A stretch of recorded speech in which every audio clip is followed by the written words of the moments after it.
Hello and good morning everyone, welcome to Learnology. बहुत दिनों के बाद वीडियो आ रहा है फिर से। उम्मीद है सब लोग बहुत अच्छे होंगे और प्रिपरेशन भी अच्छा चल रहा होगा। तो जैसे कि आप लोगों को पता है कि हमने बायोलॉजी का सीरीज स्टार्ट किया था आरआरबी, एनटीपीसी और एसएससी एग्जाम्स के लिए, तो आज उसी सीरीज को हम फिर से कंटिन्यू करेंगे।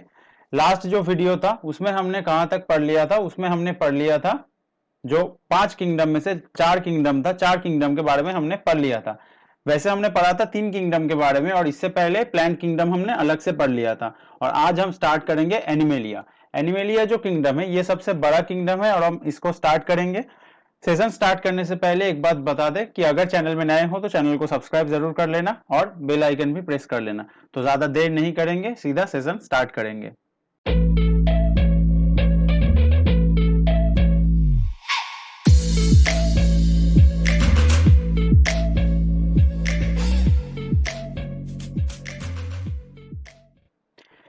जैसे कि आप लोगों को दिख रहा है कि यहाँ पे एनिमेलिया किंगडम को हम टोटल 11 फाइलम में तोड़ सकते हैं। जैसे क्या क्या?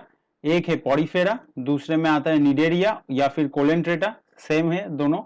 थर्ड में आता है टेनोफोरा, फिर आता है Platyhelminthes, Nematoda, Annelida, Arthropoda, Mollusca, Echinodermata, Hemichordata and Chordata.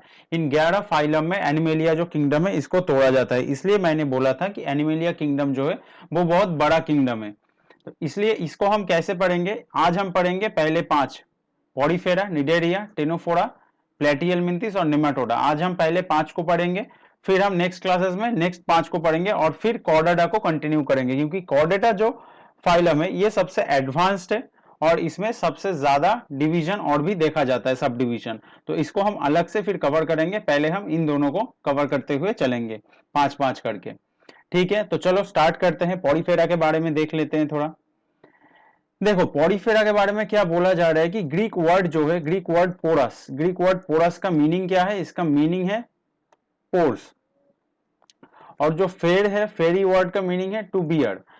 मतलब ये जो ग्रीक वर्ड है, ये ग्रीक वर्ड, दोनों वर्ड से ये नाम आया है, पॉडीफेरा ये नाम आया है। और इनके बारे में बोला जाता है ये है रेडियली सिमेट्रिकल। अब रेडियली सिमेट्रिकल का मतलब क्या है? तुम लोग बोलोगे रेडियली सिमेट्रिकल का मतलब क्या है? देखो, अगर कोई चीज ऐसे है तो इसको अगर मैं ऐसे डिवाइड करूं, बीच में से ऐसे ऊपर नीचे डिवाइड करूं, तो ये साइड और ये साइड अगर सिमेट्री में रहा, सेम रहा, तो इसको हम बोलते हैं रेडियली सिमेट्रिकल। तो ये जो पॉडीफेरा है, अगर इसको हम इस तरीके से डिवाइड करेंगे तो ये सिमेट्री में देखा जाता है, लेकिन हम ऐसे डिवाइड करेंगे तो ये वाला पोर्शन और ये वाला पोर्शन सिमेट्री में नहीं रहेगा। क्लियर हुआ उम्मीद है रेडियली सिमेट्रिकल का मतलब? तो जहां पे ये टर्म दिखेगा इसके बाद समझ लेना कि यही जो सिमेट्री है इसके बारे में बात कर रहा हूं। तो पॉडीफेरा रेडियली सिमेट्रिकल होता है और इनका जो ऑर्गेनिजम्स होता है, ऑर्गेनिजम्स में होल देखा जाता है। इनको क्या बोला जाता है? इनको स्पॉन्ज भी बोला जाता है। एग्जाम्पल क्या क्या है? देखो, स्पॉन्जिला, हायालोनेमा, ये सब इनका एग्जाम्पल है। नाम सब तुम लोग देख लेना। उम्मीद है पॉडीफेरा के बारे में समझ में आया होगा। ये एक फोटो भी मैंने इंक्लूड किया है कि ताकि तुम लोगों को समझ में आए कि पॉडीफेरा दिखता कैसा है। कुछ इस तरीके का दिखता है, ऐसे होल रहता है, ऐसे होल देखा जाता है इस यहाँ पे ऑर्गेनिजम्स में। और ऐसे अगर देखो इसको ऐसे इस तरीके से अगर हम डिवाइड करें तो ये सिमेट्री में रहेगा, लेकिन बीच में से ऐसे काटेंगे तो ये सिमेट्री में नहीं रहेगा। उम्मीद है ये भी समझ में आ गया होगा कि रेडियली सिमेट्रिकल का मतलब क्या है। तो चलो अभी नेक्स्ट फाइलम के बारे में देख लेते हैं। नेक्स्ट फाइलम क्या है? निडेरिया या फिर कोलेंट्रेटा। देखो, कोइलस जो वर्ड है इसका मतलब है होलो और एंट्रॉन का मतलब है गट। मतलब इन लोगों का जो गट है वो हॉलो होता है, तो हॉलो गट इसलिए बोला जाता है इनको निडेरिया या फिर कोलेंट्रेटा, ये जो नाम आया है। और यहाँ पे क्या बोला जाता है? इन लोगों में स्टिंग सेल्स देखा जाता है जिनका नाम है नीडोब्लास्ट। इंपॉर्टेंट है, याद रखना, जो जो रेड कलर से लिखा हुआ है वो बहुत इंपॉर्टेंट है एग्जाम के लिए। सीधा क्वेश्चन बन सकता है कि निडेरिया या फिर कोलेंट्रेटा में जो स्टिंग सेल्स देखा जाता है उनका नाम क्या है। 4 ऑप्शन दे देगा, उसमें से एक तुम्हें ये नीडोब्लास्ट दिखाई देगा।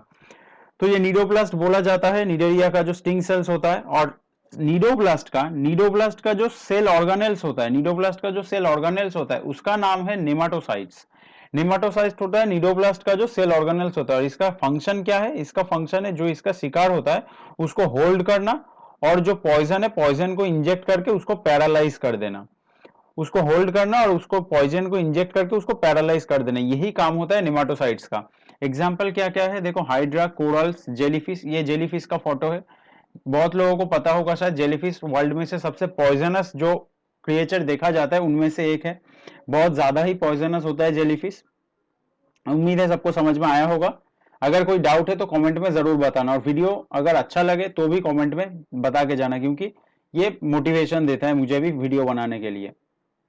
तो चलो नेक्स्ट फाइलम के बारे में देख लेते हैं।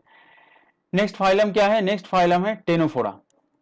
टेनोफोरा थोड़ा जेलीफिश के जैसा ही दिखता है, इसको बोला जाता है कॉम्ब जेली। जेलीफिश जैसा ही दिखता है किंतु उतना डेंजरस भी नहीं होता है। क्यों डेंजरस नहीं होता है?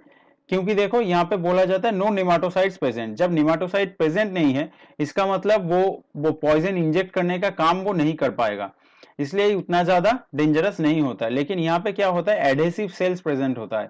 वहां पे नेमाटोसाइड्स दो काम करता था, एक तो होल्ड करता था और दूसरा क्या करता था, पॉइजन को इंजेक्ट करता था। लेकिन यहाँ पे पॉइजन इंजेक्ट तो नहीं होता है, लेकिन ये एडेसिव सेल जो है वो होल्ड करने का काम कर देता है। तो यहाँ पे इतना ही है, 2-3 पॉइंट इंपॉर्टेंट है, याद रखना कि कॉम्ब जेली या फिर टेनोफोरा जो है, कॉम्ब जेली टेनोफोरा के एग्जाम्पल में आता है। टेनोफोरा में नेमाटोसाइड्स प्रेजेंट नहीं रहता है और यहाँ पे एडेसिव सेल प्रेजेंट रहता है। तो ये क्वेश्चन सीधा आ सकता है, याद रखना। एग्जाम्पल क्या है, कॉम्ब जेली, जैसे तुम्हें दिख रहा है ये फोटो भी कॉम्ब जेली का ही है। उम्मीद है क्लियर हुआ होगा। चलो नेक्स्ट टाइप देख लेते हैं। नेक्स्ट आता है प्लेटीहेलमिंथिस। प्लेटीहेलमिंथिस का क्या है, प्लेटी का मीनिंग है फ्लैट और मिंथिस का मीनिंग है वर्म, मतलब फ्लैट वर्म। जो फ्लैट वर्म होता है उनको हम बोलते हैं प्लेटीहेलमिंथिस। ये देखो, ये बोलते हैं कि इनका बाइलेटरल सिमेट्री होता है। बाइलेटरल सिमेट्री के बारे में एक काम करता हूं, ये जो सिमेट्री है ना, सारे सिमेट्री के बारे में एक सेशन में अलग से एक स्लाइड बना के समझा दूंगा। अभी इसको सिर्फ ऐसे ही याद रखो कि बाइलेटरल सिमेट्री, नहीं तो कंफ्यूज हो जाओगे। सिर्फ याद रखो कि बाइलेटरल सिमेट्री देखा जाता है प्लेटीहेलमिंथिस में। और इनका जो रेस्पिरेटरी ऑर्गन है, नहीं सॉरी रेस्पिरेटरी बोल रहा हूं, एक्सक्रिएटरी ऑर्गन है वो है फ्लेम सेल्स। फ्लेम सेल्स या फिर फ्लेम बल्ब्स। जो एक्सक्रिएटरी ऑर्गन है उसको बोला जाता है फ्लेम सेल्स और फ्लेम बल्ब्स। क्लियर हुआ? और ग्रुप ऑफ फ्लेम सेल्स को क्या बोला जाता है? ग्रुप ऑफ फ्लेम सेल्स को बोला जाता है proto. Group of flame cells को बोला जाता है प्रोटो। और दे आर हार्माफ्रोडाइट। ये हार्माफ्रोडाइट होते हैं। हार्माफ्रोडाइट का मतलब क्या? जिस क्रिएचर के एक ही बॉडी में male and female reproductive organs दोनों प्रेजेंट रहता है, मेल और फीमेल रिप्रोडक्टिव ऑर्गन्स दोनों जहां पे प्रेजेंट रहता है उनको हम बोलते हैं हार्माफ्रोडाइट। ये टर्म बहुत इंपॉर्टेंट है, याद रखना। जहां पे मेल और फीमेल रिप्रोडक्टिव ऑर्गन्स दोनों सेम बॉडी में प्रेजेंट रहता है, उस क्रिएचर को, उस टाइप के एनिमल को हम लोग बोलते हैं हार्माफ्रोडाइट। क्लियर हुआ? एग्जाम्पल क्या क्या है, टेप वर्म और पॉर्क टेप वर्म, ये इसका एग्जाम्पल है। उम्मीद है क्लियर हुआ होगा। ये टर्म जरूर याद रखना, हार्माफ्रोडाइट, और ये याद रखना एक्सक्रिएटरी ऑर्गन है फ्लेम सेल्स, और flame cells, group of flame cells को बोला जाता है प्रोटो। ये जो 3 पॉइंट है अच्छे से याद रखना। चलो देख लेते हैं आज के सेशन का जो लास्ट टाइप है इसके बारे में। ये है नेमाटोडा। नेमाटोडा में भी देखो वही बोला जा रहा है, बाइलैटरल सिमेट्री ऑलमोस्ट सिमिलर सा ही दिखता है, तो इसलिए इसमें भी बाइलैटरल सिमेट्री देखा जाता है। ये अभी ऐसे ही यूज रखो, ऐसे ही मतलब याद रखो, यूज करो इस टर्म को, अगर एग्जाम में आ जाए तो। कोई एग्जाम अगर है, याद रखो ऐसे ही यूज करने के लिए। बाद में मैं इसको अच्छे से हर एक सिमेट्री को समझा दूंगा।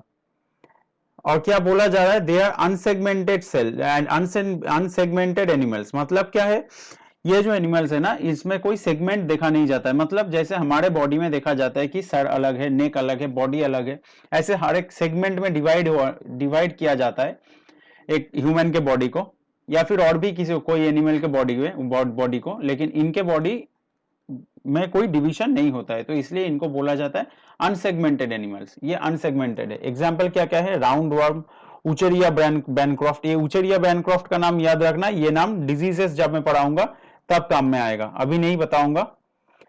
डिजीजेस जब मैं पढ़ाऊंगा तब काम में आऊंगा। और हाँ, चलो तुम लोगों को एक होमवर्क दे देता हूं, ये उचेरिया बैनक्रॉफ्ट जो है, इससे क्या डिजीज होता है ये तुम लोग कमेंट में जरूर बताना। क्या डिजीज होता है ये उचेरिया बैनक्रॉफ्ट जो है, इससे कौन सा डिजीज ये फैलाता है, ये तुम लोग कमेंट में जरूर बताना। मैं देखना चाहता हूं कौन कौन कमेंट करता है। तो आज का जो सेशन है वो यहीं पे खत्म करते हैं। 5 टाइप के बारे में हमने पढ़ा है, 5 फाइलम के बारे में। नेक्स्ट सेशन में हम लोग और 5 फाइलम के बारे में पढ़ेंगे, और उसके बाद हम फिर कॉर्डेटा को लेके डिटेल में डिस्कस करेंगे। इस तरीके से हम चलेंगे, इस तरीके से हम पूरे जो एनिमल किंगडम है उसको खत्म करेंगे। तो उम्मीद है क्लियर हुआ होगा। जितना टाइप आज मैंने पढ़ा है, जितने इंपॉर्टेंट पॉइंट बोला है, याद रखोगे उम्मीद है। सेशन को अगर अच्छा लगा है तो एक लाइक जरूर कर देना और अपने दोस्तों के साथ शेयर जरूर करना, और अगर चैनल में नए हो तो चैनल को सब्सक्राइब जरूर कर लेना। तो आज के लिए इतना ही रखते हैं। Thank you and bye bye.